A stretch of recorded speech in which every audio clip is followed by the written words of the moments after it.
Yeah, many thanks for staying with us. Now it's the first discussion segment on the show this morning, of course, where we discuss topical issues, and our experts in the house already ready to fire on all our cylinders. I'll be looking at challenges and sacrifices of new Nigeria. I want to look at what is new about Nigeria, really. Is it the floating of the naira, the removal of fuel subsidy, or the palliatives that governors are now planning to transfer cash to poor households, and Buhari's list has been dumped. Yes, the fallout of the meeting governors had yesterday, the NEC meeting, basically. So all this will put into perspectives this morning. New Nigeria challenges and sacrifices. And two gentlemen will be putting that into perspective. We'll be having a discussion, regarding this morning. Barrister George Oyeniyi, of course, a legal practitioner. You're welcome to the show. Good morning. People at home, good morning. Thanks for joining us. And we have Mr. Toba Ogunremi join us via Zoom, a media and tech entrepreneur. You're welcome, Mr. Toba Ogunremi. Thank you very much. Good morning. Nice to have you. Thank you for having me. Thank you, everyone watching. Yeah, thanks for the invitation. Okay, let me start with Barrister George Oyeniyi. New Nigeria, and I'm wondering, what is new? Well, when we talk about new Nigeria, it depends on which angle we are looking at. It could be positive or negative. But I believe we are looking at the positive side of it. But when we talk, for us to have a new Nigeria, all hands must be on deck, as in positive aspect of it. It entails everybody, to sit tight and resolve to have a new Nigeria. As the common saying that says, change begins with me. So for both the leader and the led, we must all resolve that we want to have a new Nigeria. And we know that it cannot be on the platter of gold. You see, a lot of things has gone wrong in the country. And for us to be able to move forward, we need to go to our foundation and to be able to make sure that what has led us to this far, and see how far we're able to address all the lapses. And what we need to know is that a leader has a lot to impart to the people for there to be a change. Because there's somebody that said that, okay, I've planned, it has been all my life ambition to be a leader, to be a president. Now, what are those things that we have in stock to impart into the life of the people? You understand? So when we look at what is playing out now in Nigeria, it appears that most of us are getting disappointed, but nonetheless, we must not be despair, in the sense that until we begin to see what is unfolding, though the time is too short, but in any way, they always say that, the taste of porridge is you will determine tomorrow from what transpires from tonight. What I'm trying to say is that what we are facing presently, it appears that was not what we were expecting, because we could describe the scenario we are witnessing as a situation whereby a soldier is to carry out an operation, and you just went to the theater without administering anesthesia to the patient. Understand? Definitely, it will not be palatable. There's going to be a problem. So that is the reality we are facing. But whichever way, we just pray and hope that things will get better. Okay. Mr. Ogorani, with the level of hardship in the country, the whole thing didn't start just last year or 2 years ago. It's something that has been happening long before now. The high rates of unemployment, scarcity of fuel most times, insecurity in major parts of the country, and so on. Now we have a new administration that removed fuel subsidy the day one, right from the first day. Is it possible? How early do you think we can actually have, first, can we have a new Nigeria? And if we can, how early can this translate to reality? Because Nigerians are dreaming for a new Nigeria. So how early can this translate to reality? Thank you very much. That's a very good question. The concept of a new Nigeria, I kind of beg to differ on the concept of new. Like, when you want to say something is new, it's probably that, okay, you've not seen it before, right? I think I would like the narrative to say an improved Nigeria, because to be honest, I don't see anything new that has been done in the last couple of years. Where since I was a child, I've been hearing, okay, there's going to be a new Nigeria, there's going to be a new Nigeria and all of that. I honestly agree with what the barrister in the studio said, that I think Nigerians have been for lack of a better word, we have been a victim of so much false hope. To say, okay, this is going to be new, this is going to be new. The only thing that changed is the new administration. There's no new Nigeria. I can't see anything new. Because, trust me, we can say there's a new approach to things, yeah? And maybe that's where the concept of new is coming into the narrative. Okay, there's a new arrangement, there's a new way of doing things. And I think, like the gentleman in the studio actually said, that we should learn how to do things new in a new way. But come on, I must say that the citizens, especially, we have done a lot in trying to understand and hope for a new Nigeria. And I don't see anything new that's been happening. I was going to assume that there would have been proper planning from the time that the new administration has been declared to have won.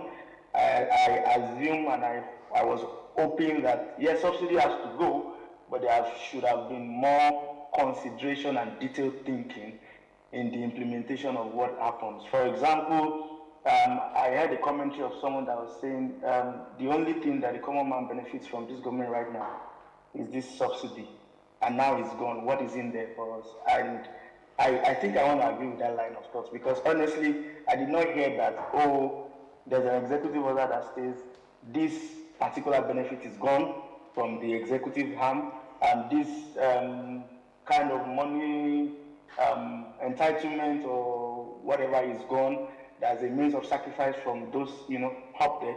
And for you to say I should be willing to sacrifice, I should see your level of sacrifice also. So if we flip the table around and it has been that, okay, the first day it will be like, okay, this allowance is gone, this entitlement is gone for public officers, this is done, and 1 month or 2 months after, you say, okay, you know what, subsidy is gone, but we made proper arrangement, for example, that between 8 and the rush hour, between 7:30 and 9, transportation is free for civil servants. You can, we engage the NURTW, or we have ways of getting people to work. And, if we hear things like that, and we now begin to say, okay, most of us use generator at home, most of us use stuff like that. And if it's the only thing that we need to begin to do to say, okay, now I'm going to spend money to buy fuel for generator, but I'm getting free transportation to school, for example. Do you understand what I'm saying? So I think that thought will have been a lot better, and I would have agreed to say, oh yeah, this government is serious in this fact that they are trying to consider us in the thinking of removing this subsidy. But is it just a leadership problem? Is it just, do you blame just the government? Yeah, I can drop in this case, in this context, I can drop the blame on the leadership, yeah?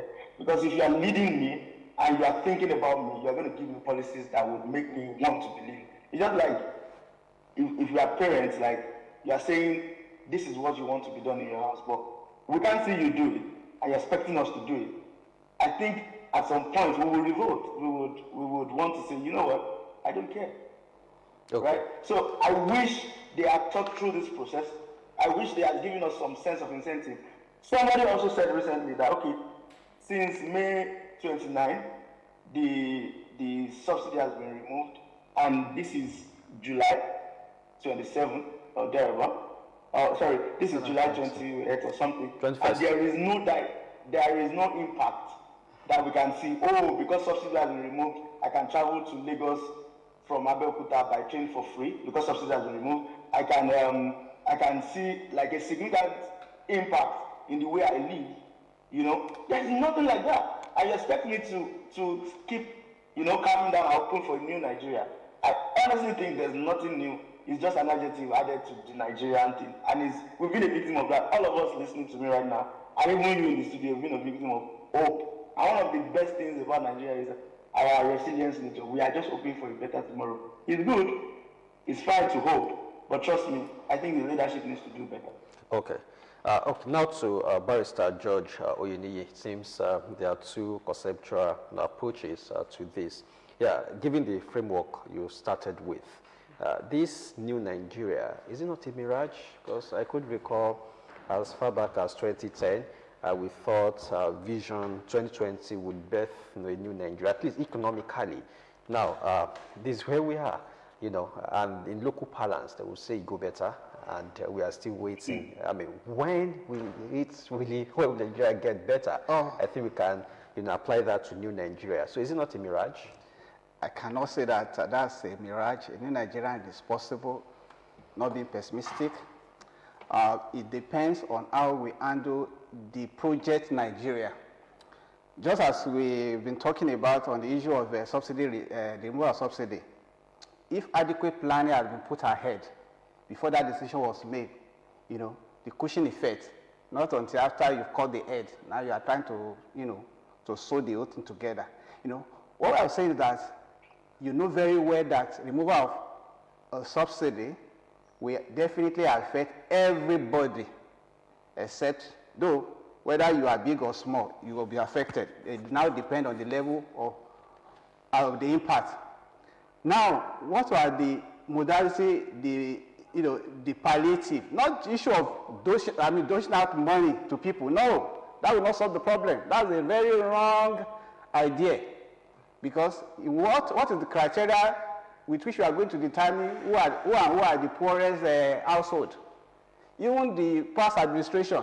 You know, the reason why we must know, we cannot spare this present new administration is that the party in government is the same party that has ruled us for 8 good years. So, and people have been crying. I believe that this new administration should be able to look back and see what have been what these people are crying all about. We'll be talking about our economy, talking about the security. Now, look at the security. Even with the present administration, we're having series of massacre, unabated, even with the present administration. But nonetheless, if things are done properly, if they put their thinking cap on, I'm able to look at and feel the impact. Rulers should be able to get, the impact of their policy from the people. Not just sit down in the office and think that this is our own decision, this is our policy. As a matter of fact, I begin to get disappointed with the caliber of people that we have at the National Assembly, because they're supposed to be the impulse of the people. To be able to say, my people will be affected by this policy. What are we going to, adopt or put in place to be able to cushion the effect? Like this issue of fuel subsidy we are talking about, we have trained. In what way has the government, look at that area of that sector so that, okay, let us increase the locomotive for the trade, you understand? Increase the number of the movement, reduce the price. What about the normal transportation, the buses? Roll out buses, schools, you know that children, I mean, these students will go to school. In what way have we put all this palliative, not just telling us that you are going to be giving whatever amount to any who is poorest? How will you determine? You understand? So they should be able to look at the past administration. What are the lapses? What are those failures? Even the issue of this subsidy we'll be talking about. I heard somebody say, the Senate president, say that the major reason why they have to remove that subsidy was because of the corruption in the sector. So if corruption is in the sector, all Nigerians should now be punished for that purpose. You understand? You know, why not look into the institution? In what way can you curb the corruption?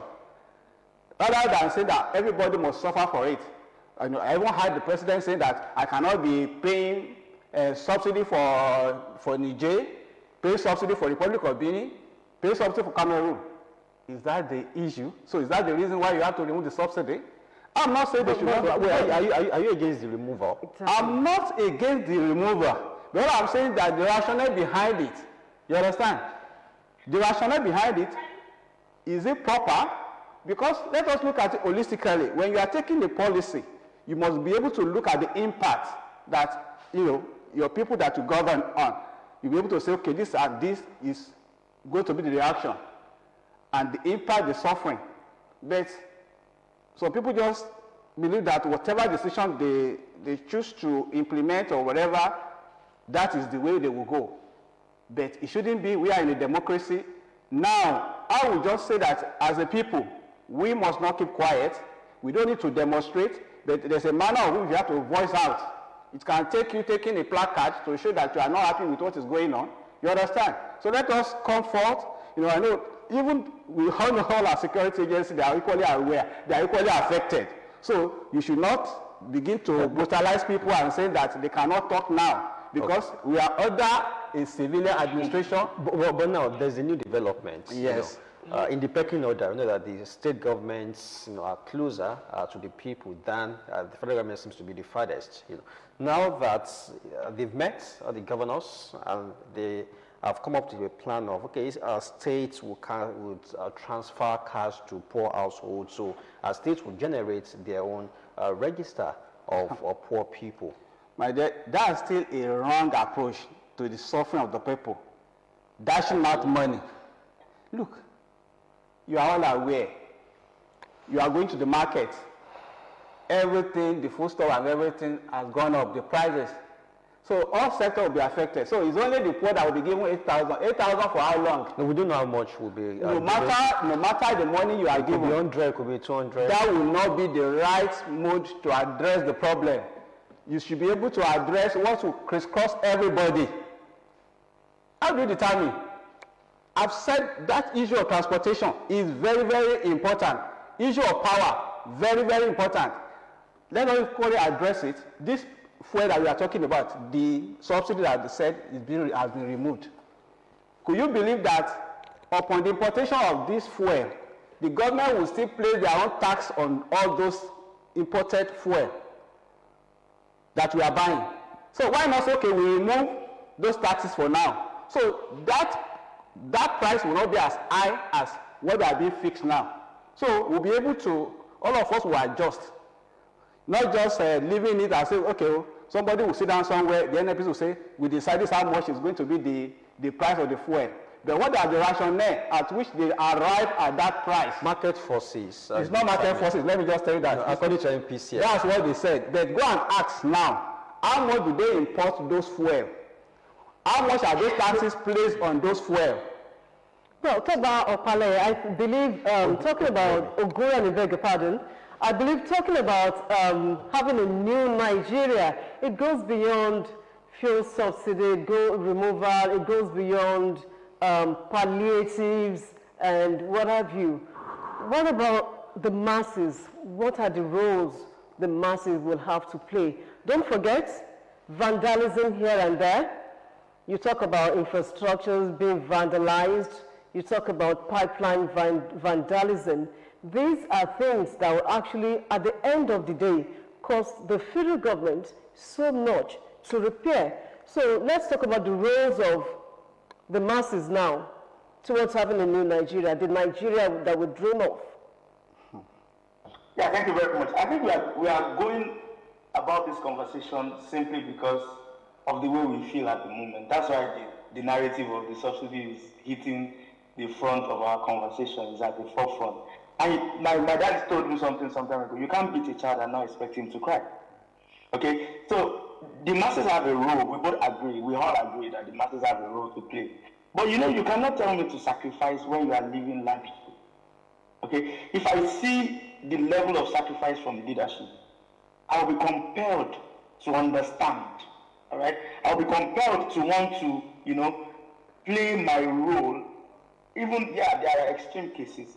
But for example, like we've all agreed that there are some things we think the government should do simply because of the way and the complexity of the way Nigeria is. We spoke about power. We spoke about transportation.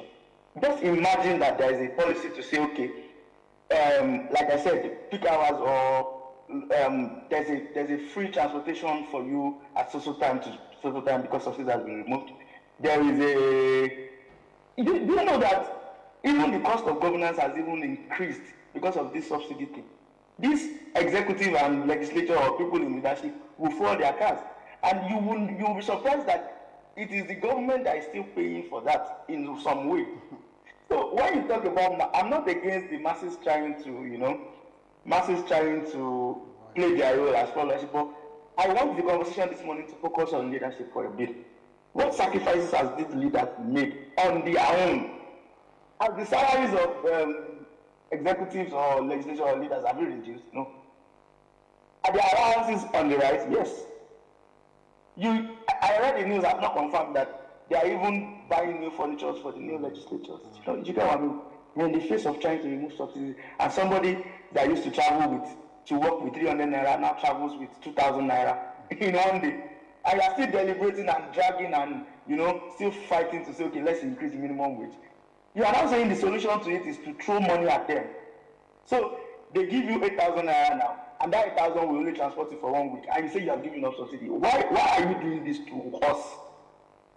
To be very factual with you, this is something that can really, really upset the masses.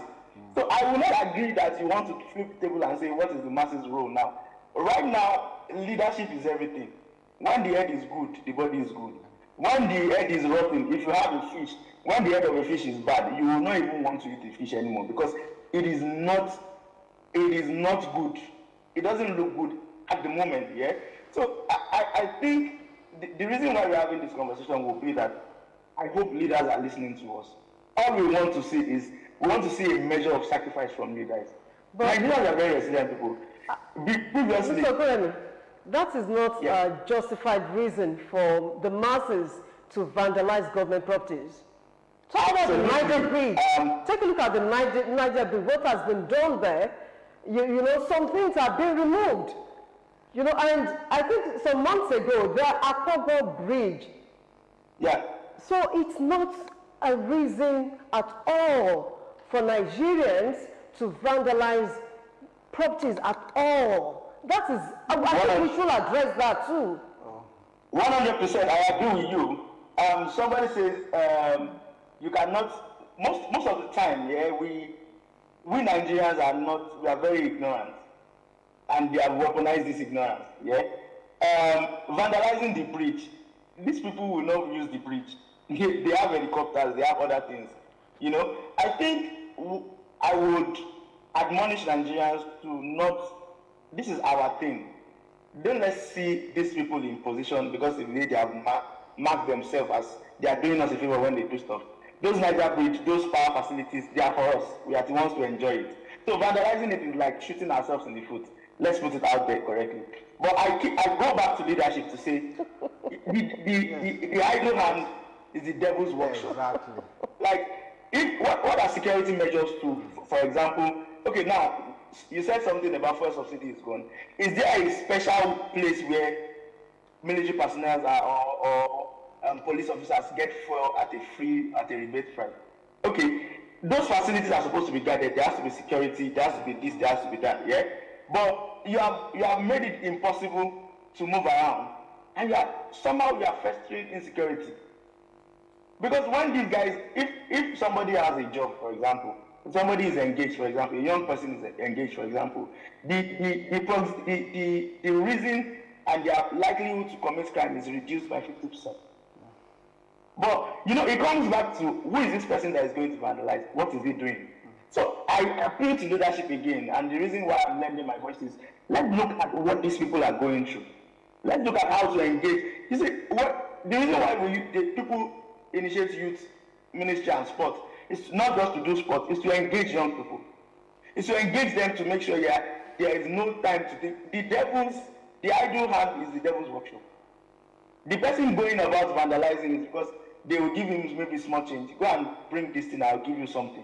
All right? But when there's a leadership that is thinking of how to engage the smallest person on the street, then we begin to have conversation. What happens in leadership in Nigeria is by the time you get into office, you get into leadership, there is a garrison you build around yourself, and you can't really feel the pulse of somebody on the street anymore. And that's what you can see in the policies they chunk out.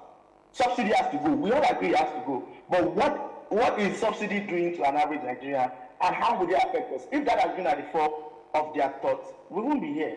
Mr. Yeni, you want to be barrister rather. Thank you.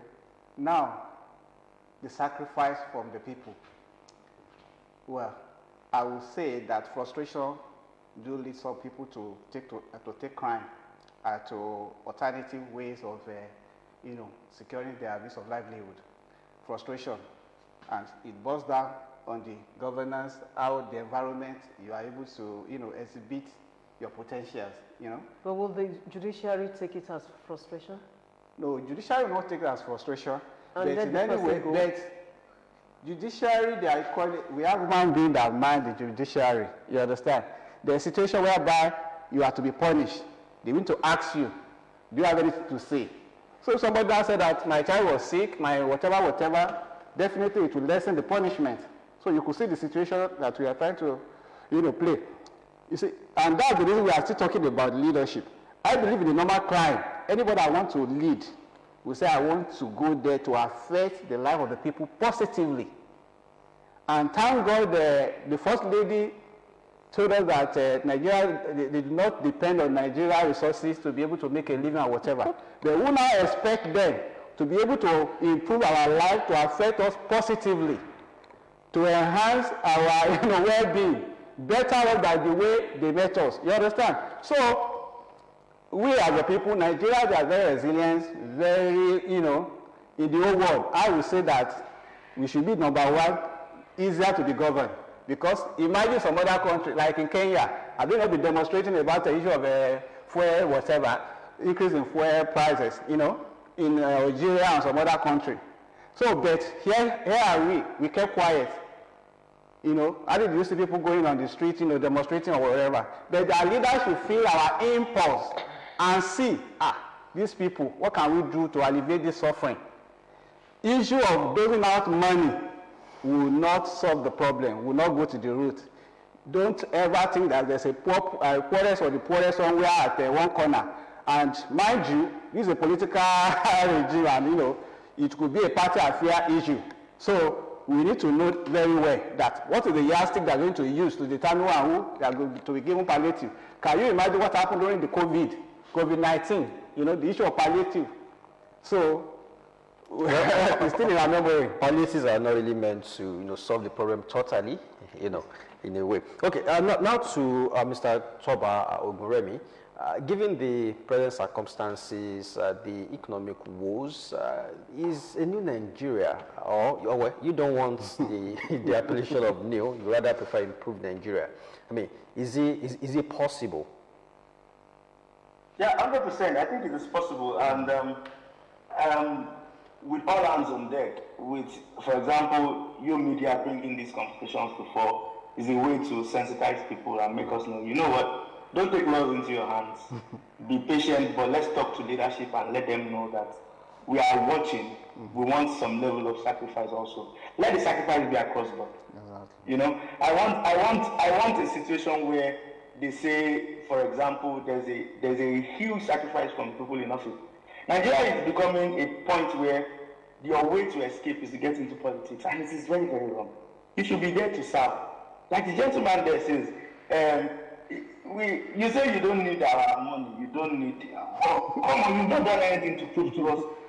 The first set of things they did was to buy official cars, renovate the Asoro Villa, do this. Is it with their money? No. You know, the first thing I expect this government to do is, in this case, is to reduce the cost of governance to the very minimum. Exactly. But you know what? Let's be factual. Those people in office are the first people looking for ways to recoup the money they used to campaign and get into office first. And that's where the problem is.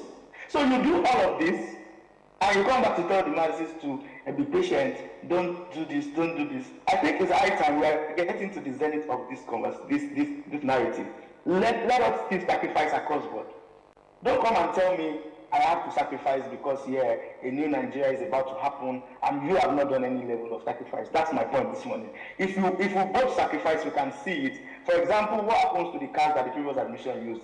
Let's use it. What happens to the furniture they use? Let's keep it. What happens to whatever? We are renovating. The budget to renovate the National Assembly, for example, can fix many kilometers of road, can be invested in education, can buy buses and say, everybody in Olabisi Onabanjo University, if you're a student, you have a student ID card, you have free transportation to work or to school. Everybody in Ogun State Civil Service in Okemoson, you have a civil service ID card. Just tap into the bus and the bus takes you to work. Okay, if you see that level of sacrifice and say, okay, across board, everybody is seeing, there's no, the contracts jumping out every day. Go and look at the private parastatals. Even in the face of this no money, people are chunking out contracts, people are collecting money, they are pushing up, everybody's changing cars, somebody is getting wardrobe allowance somewhere. What were you wearing before you got into office? Were you wearing rags? But when we see a level of sacrifice to a point to say, okay, everybody's on this page, Nigeria is going through a situation, then the citizens will be very happy. We know that these things are possible, but you know, when you get into office, the first thing you have achieved the zenith of success, and the first thing you want to do is recoup and begin to keep up appearances. We don't need people that would come and show us. For example, with all apologies, the current president is not somebody to show up his political prowess. He's been governor, he's been a kingmaker, he's now a president, so he doesn't need anything. What is he looking for? Like the first lady tried to say, they are not looking for anything. But we need a team of people that would understand the urgency and the state at which Nigeria is. We need people to know that we are in a phase where Nigerians should sacrifice, not just the masses, and that is my main point this morning. The masses are ready, we will sacrifice whether I like it or not. We don't have a choice. Do we have a choice? Nigerians are not violent people, only a handful of people. The people perpetrating crime in this country are not as much as people that are law-abiding people. You can agree with that fact. Just a handful of them are the ones that are, frustrated or, inspired to do crime. And we have laws. Nigeria is well structured, that we have laws that will deal with crime. But let's focus on the level of sacrifice from the leadership. How willing are they to sacrifice for the masses? How willing are they ready to serve? And I think this is the conversation we should keep having, and these are the truths we need to talk to leadership. It's not easy to govern a country like Nigeria. We have the population. To please us may not be very easy. But let us know that you are thinking. Give us things. Show us that yes, you are feeling our pulse. Will the president go and will any House of Representative member, House of Assembly member go and kill for fuel? None of them will kill. They've got drivers, come on. None of them will kill for fuel. And even if his fuel is 2,000 naira per liter, they will buy it. Because they have sovereign allowance, they have all of those allowance, they have transportation allowance, and it is out of our taxpayers' money that they will do it. So let us see a level of sacrifice across board. Then you can talk to the masses. I'm sorry if this is not the narrative you want to hear, but don't allow the masses. Let us breathe, like they say. Let us breathe. I've been waiting for that. Let us breathe. For example, like in their palliative issue or whatever, they should address the condition of the roads. Very, very important, our security. For example, this issue of giving fertilizer to the farmer, whatever. What about the security? Will we be able to go to the farm? All these things should be addressed. we are very ready to cooperate with the government, but the government should be able to feel the impulse of the people. They should always have feedback, not just say that this is our policy, whether you like it or not. No, you are there for us. We are citizens. We should have a leader, not a ruler. Now, you've talked about the roles the government, the sacrifices the government should make. What about the governed? In what way can we contribute? What are the sacrifices we need to make? The governed, the people should exercise some patience with the government. Then, while in our patience, we should be able to have all the necessary to be able to make a living. And that's the reason why I'm saying that certain things should be addressed. Like our roads. You see, if I'm going on the road is so bad, you have to go through one way, you understand?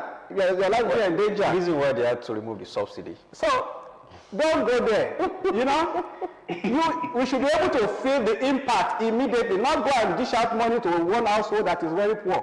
I'm also, to a certain extent, I'm also depending on what comes in. It depends on the level, you understand? Because I have to caution myself the way I move about, you understand? Because of the fuel. But what about the road? When I go, like I'll be going to Idiroko, I'll begin to wonder what I'm going to pass through. You understand? So the government should be able to address our own suffering. So that when we see it, they will be patient enough. We'll be able to look for other means to be able to. Now that there is more money, we heard that I think at some point we thought 1.9 trillion would be shared, but they had to settle for 900 billion so that there won't be. Because if you have much money in circulation right now, inflation would also go up. Please, that one would not work. What about those that will be going to the National Assembly? They are saying they are going to buy bulletproof cars and whatever.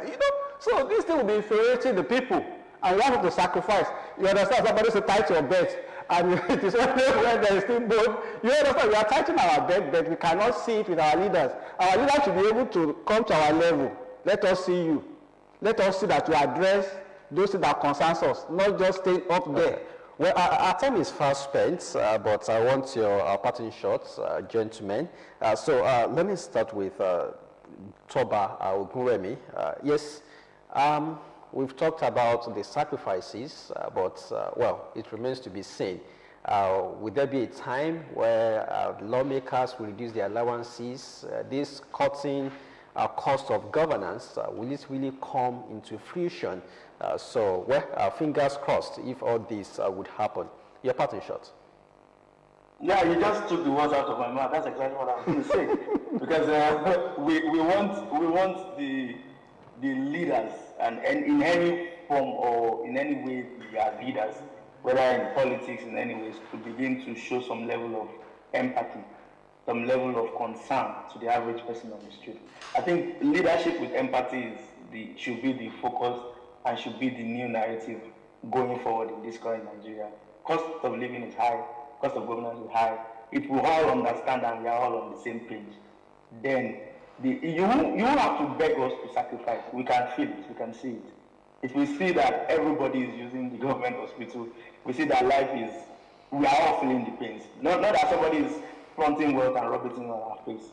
Okay, thank you so much, Toba Ogunremi. Let's hear from, briefly please. I want to say that the leaders are there for us. So whatever policy that they are trying to initiate, they should be able to feel the impulse of the people. If the people say that adjust your policy, ameliorate the suffering, they should address it.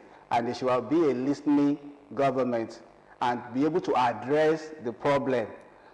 8 years or 4 years is just very small. But the impact that you make in the life of the people will be a legacy.